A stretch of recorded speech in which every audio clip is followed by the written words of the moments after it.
လူငယ်တွေနဲ့ဖွဲ့စည်းထားတဲ့တော်လှန်ရေးတပ်ဖွဲ့တွေဖြစ်တဲ့ပြည်သူ့ကာကွယ်ရေးတပ်ဖွဲ့ PDF တွေကိုတပ်အတော်သတင်းမှန်ပြန်ကြားရေးဇော်မင်းထွန်းကဖိတ်ခေါ်ထားပါတယ်။ PDF များဟာ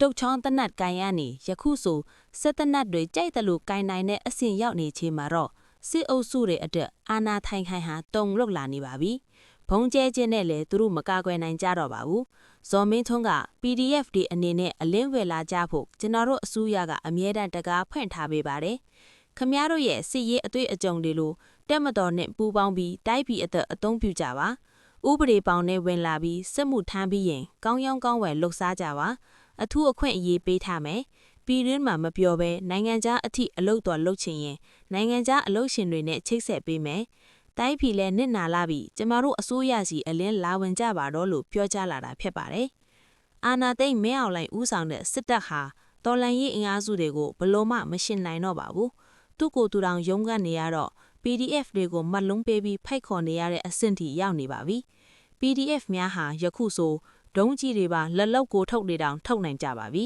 ။ဒီလိုအချိန်အကျန်းဖက်မင်းအောင်လှိုင်ဦးဆောင်တဲ့စစ်တပ်ဖက်မှာတော့ယာရုအပြောင်းအလဲများစွာလက်အောက်ခံပိုချုပ်တွေကိုဖမ်းဆီးတာတွေနဲ့တက်သွင်းကမတိမငြိမ်ဖြစ်နေပြီးအာနာနဲ့ယာရုအတွက်လုံးပန်းညီကြတော့မှာ